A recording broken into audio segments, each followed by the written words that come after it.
Good morning, Lolo. I'm Cam. And I'm Emma. And you're watching the Falcon Report. So today's a very special episode. It's not only me and Cam's last Falcon Report, but we get to end on sharing you guys a very special story. Our friend Denholm Feldman was nominated for the Heart of a Giant Award, and he shared that story with us. He talks about his journey with football while dealing with many difficult things, including a loss of a friend and member of FLHS community. If any of this sounds triggering or uncomfortable for you, this would be the time to step away from this episode. We hope you are all impacted by Denholm's story as much as we are.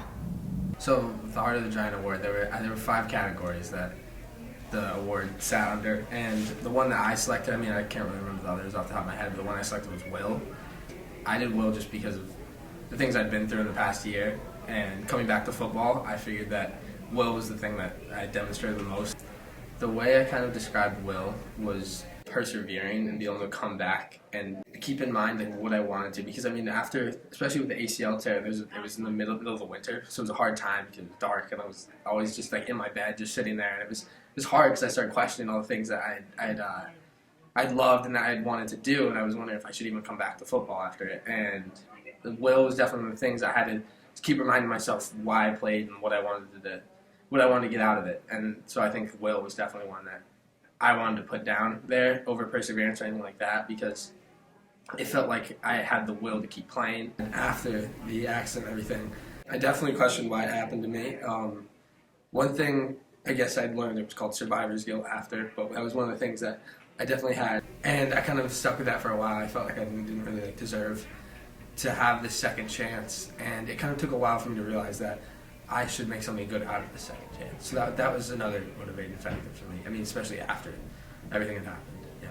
My parents had started separating kind of before the accident happened. It wasn't until after the accident that they officially separated. So I kind of was in a weird place because I didn't really know who to turn to during that, because I was having 2 things going on at once. So I kind of turned to football there. So I was just going every day to football. I was having so much fun doing it again.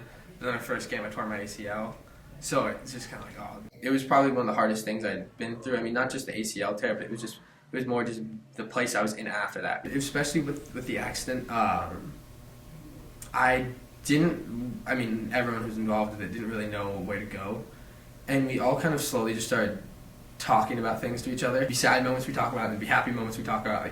Still now, we'll just, even today, we brought up something about Jake at Aqua. There's always really happy moments in it, but then there's also hard moments in it, especially after the accident, that we kind of mentioned to one another, and it would just be something that we all kind of just had hanging over us. So talking to each other definitely helped during it. Talking to any friends of Jake and anyone who was involved in it.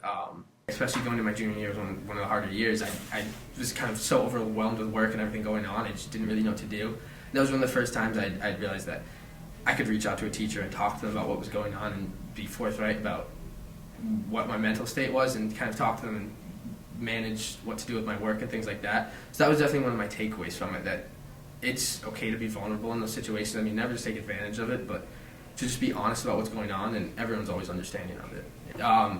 I'd say, with writing, especially the Heart of the Giant thing, one of the lessons that I found, that I wrote it, so the night I got nominated, I wrote the entire thing, and it was just done. But I sat there with it for so long, because there were so many personal things on there. I was I really don't want everyone to see this, and it kind of just took a while, and I would ask people about if I should share it, people that were close with me, if I should put it out there. And after a while, I realized that it was my story, and it was what happened, and I really wanted to share it to destigmatize the whole idea of being vulnerable and being honest about what's going on, because so many people have these things going on. You only see the shell of them, you only see what they want to show you. So especially in our town, where there's kind of a expectation to be perfect all the time, what everyone says is it never gets easier, but you learn how to deal with it, is what happens. The pain never goes away, it doesn't get easier. It's always going to be hard, but it's just you learn how to deal with that. And I think that's something that I took out of it. You're never really ready for anything that happens. I think I kind of realized that's what maturing is. It's kind of just things hit you that you aren't ready for, and you kind of just have to learn from it. There's no point where you just become an adult, or there's no point where you become a teenager. There's numerical values that kind of tell you that you're older now, but nothing really happens that shows you that it's just, all right, this is where you are in your maturity now. Kind of just it's a gradual process. That was definitely one of the things I learned from it. We hope you enjoyed Denholm's story and feel as inspired as we do. We are so grateful for that experience in our journey on the Falcon Report. For now, I'm Cam. And I'm Emma. And I'm Cam. Come on, Cam, we have to sign off. Do we have to? Cam, homeroom is almost over. And the Falcon report's almost over. No! Come on, guys, we need to wrap up. Okay, for now, I'm Cam. And I'm Emma. And this has been the Falcon Report.